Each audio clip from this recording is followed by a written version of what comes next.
नमस्कार, आपका स्वागत है फटाफट खबरों में। मैं हूं आपके साथ भावना रनौट। आज हम लेकर आए हैं हरियाणा के हर छोटे बड़े शहर की सबसे तेज और ताजा खबरें। तो चैनल को सब्सक्राइब कीजिए और वीडियो को कहां से देख रहे हैं कमेंट बॉक्स में बताएं।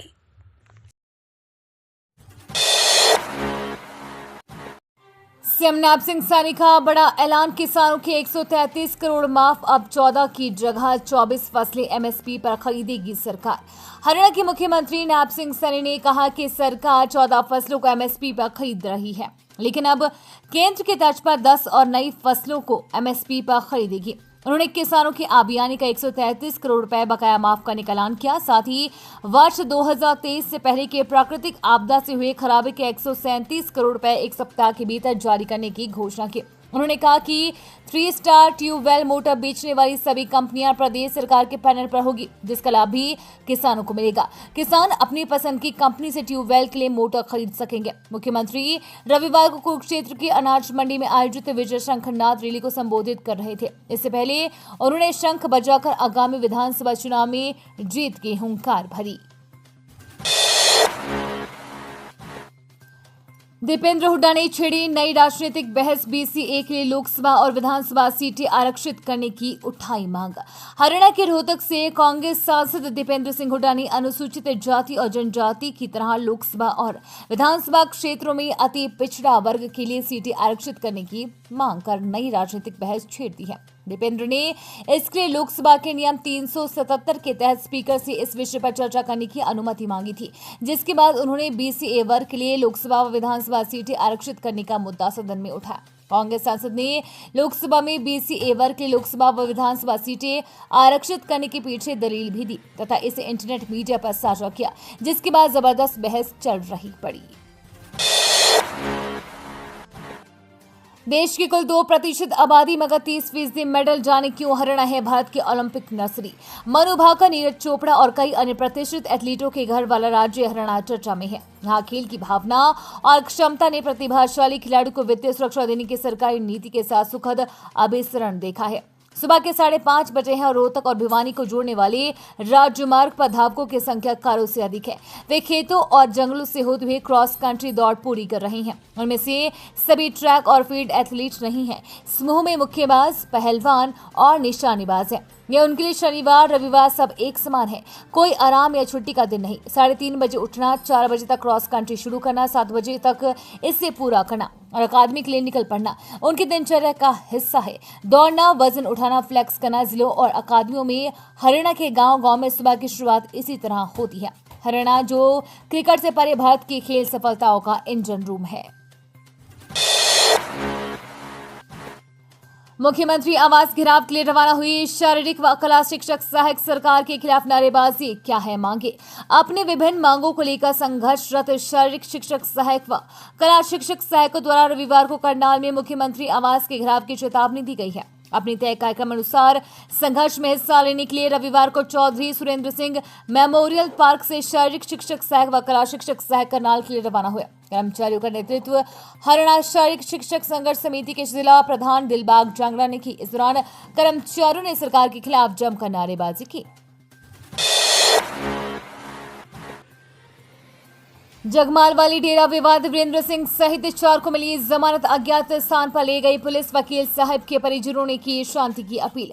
शाह मस्ताना बलूचिस्तानी डेरा सच्चा सौदा जगमाल वाली की गद्दी को लेकर चल रही विवाद के बीच शनिवार को उत्तराधिकारी वीरेंद्र सिंह और उसके 3 साथियों को एसडीएम कालावाली कोर्ट से जमानत मिली है। ड्यूटी मजिस्ट्रेट ने गद्दी विवाद के चलते शांति भंग करने की आशंका के तहत भारतीय न्याय संहिता की धारा 126, 170 के तहत उन्हें जमानत दी है। वहीं दूसरी ओर संत बहादुर चंद उर्फ वकील साहब के स्वजनों ने संगत से शांति बनाए रखने की अपील की है।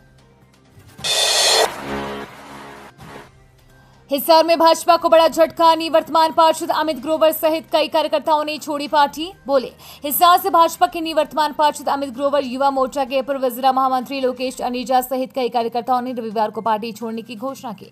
साथ ही अमित ग्रोवर ने कहा कि वह आगामी विधानसभा चुनाव में बतौर निर्दलीय उम्मीदवार चुनाव भी लड़ सकते हैं। रविवार को आयोजित एक प्रेस वार्ता के दौरान कहा कि अमित ग्रोवर ने कहा कि जब धरना देकर उंगली टेढ़ी करके या अधिकारियों के सिर पर खड़े होकर ही हमें करवाना है तो हमें भाजपा की क्या जरूरत है। लोगों के काम नहीं कर रहे हैं। ऐसे ही काम होंगे तो हम निर्दलीय रहकर कार्य करवा सकते हैं। अमित ग्रोवर ने कहा कि 10 व 11 अगस्त को शहर में विकास ढूंढो यात्रा का आयोजन किया जाएगा। ये यात्रा बस में जाएगी, जिसमें 40 से 50 लोगों का एक पैनल होगा, जिसमें सभी वर्गों से प्रतिनिधि व विशेषज्ञ लोग होंगे। इन 2 दिनों के अंदर शहर में विकास को ढूंढने के कार्य किए जाएंगे। ट्रैक धंसा देख फ्लैशलाइट जला ट्रेन की और दौड़े किसान, ड्राइवर ने लगाई इमरजेंसी ब्रेक, सिरसा में टला रेल हादसा।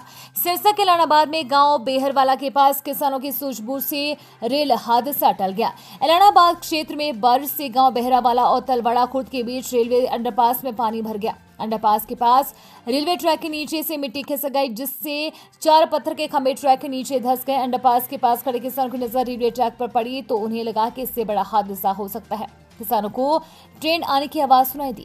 किसान मोबाइल की फ्लैश लाइट और टॉर्च लेकर ट्रेन की तरफ दौड़े। लोको पायलट को तुरंत लगा कि कुछ गड़बड़ है और उसने इमरजेंसी ब्रेक लगा दिए। रेलवे ट्रैक को दुरुस्त करने में करीब 40 मिनट का समय लगा। इसके बाद ट्रेन को धीरे धीरे ट्रैक से गुजारा गया। किसानों की वजह से हजारों यात्रियों की जान बच गई। इससे बड़ा रेल हादसा हो सकता था और ट्रेन पटरी से उतर सकती थी। हादसों का बड़ा कारण हरियाणा की सड़कों पर 55,000 गौवंश, सरकार सिर्फ 25,000 को गौशाला में भेज सकी। कई प्रयासों के बावजूद सरकार लावारिस पशुओं पर लगाम कसने में नाकाम रही है। आए दिन लावारिस पशुओं की वजह से आम लोगों को अपनी जान से हाथ धोना पड़ रहा है। बीते 2 महीने के भीतर लावारिस पशुओं की वजह से 3 लोगों की मौत हो चुकी है। पूरे राज्य में करीब 80,000 लावारिस पशु हैं। इनमें अब तक सरकार 25,000 पशुओं को गौशाला में भेजने में कामयाब हो पाई है। करीब 55,000 पशु अब भी सड़कों पर हैं और लोगों की जान के दुश्मन बने हुए हैं। सरकार का दावा है कि इन पशुओं को गौशाला में भेजने का काम जारी है।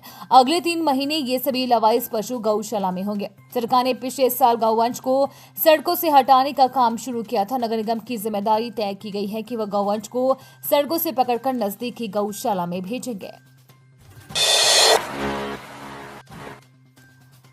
हरियाणा विधानसभा चुनाव से पहले गुटों में बटी कांग्रेस। हुड्डा गुट के नेता कुमारी शैलजा के कार्यक्रम से गायब।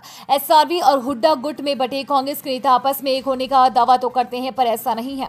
रविवार को औद्योगिक नगरी फरीदाबाद में इसका प्रमाण देखने को मिल गया। ओल्ड फरीदाबाद में सिरसा से सांसद और अखिल भारतीय कांग्रेस कमेटी की महासचिव कुमारी शैलजा का रोड शो कार्यक्रम आयोजित हुआ। इसमें पूर्व मुख्यमंत्री भूपेंद्र सिंह हुड्डा गुट से कोई बड़ा नेता नजर नहीं आया। प्रदेश कांग्रेस के पूर्व महासचिव बलजीत कौशिक के संयोजन में आयोजित कार्यक्रम को कांग्रेस संदेश यात्रा का नाम दिया गया। डॉलर रुपए में बदलकर ठगों को कराते थे मुहैया। चाइनीज सिंडिकेट से कनेक्शन, 2 अरेस्ट। ठगी का रैकेट चलाने वाले चाइनीज सिंडिकेट से जुड़े 2 लोगों को अरेस्ट किया गया है। सेक्टर 40 के एक होटल में साइबर क्राइम पुलिस और सीएम फ्लैंक स्क्वाड की संयुक्त टीम ने रेड कर आरोपियों को अरेस्ट किया। आरोपियों की पहचान उदयपुर के रहने वाले अनिल साहू और जयपुर निवासी प्रदीप के तौर पर हुई है। चाइनीज सिंडिकेट से यूएस डॉलर में रकम लेकर उसे भारतीय रूप में बदलकर ये ठगी के रैकेट से जुड़े अन्य लोगों तक पहुंचाते थे। इसके साथ ही ये लोगों के बैंक खाते खरीद कर उनकी डिटेल चाइनीज सिंडिकेट मुहैया कराते थे। साइबर क्राइम थाना ईस्ट के एसएचओ नवीन कुमार और सीएम फ्लैंक स्क्वाड ने शनिवार को सेक्टर 40 के प्लॉट नंबर 1298 में चल रहे होटल में रेड की। टीम ने यहां से 2 लोगों को अरेस्ट किया। इनमें से प्रदीप सिंह रेवाड़ी के टांकड़ी गांव का मूल निवासी है। पुलिस की गिरफ्त से आरोपी को भगाया, वर्दी खींचने का आरोप, 2 पर केस दर्ज। करनाल के बड़ा गांव में डायल 112 की टीम झगड़े के मामले में मौके पर पहुंची और आरोपी को गाड़ी में बैठा लिया। तभी आरोपी का दोस्त आया और उसे पुलिस की पकड़ से छुड़वाकर भगा दिया। वहीं एसआई की वर्दी भी खींचने का आरोप है। पुलिस ने दोनों आरोपियों के खिलाफ मामला दर्ज कर लिया है। कुंजपुरा थाने में दी शिकायत में बड़ा गांव निवासी रीना ने बताया कि उसका देवर रिंकू उसके साथ मारपीट कर रहा था। देवर ने उसके सिर व हाथ पर चोट मारी। इसके बाद उसने डायल 112 को कॉल किया तो ईआरपी 420 मौके पर पहुंची और देवर रिंकू को गाड़ी में बैठा लिया।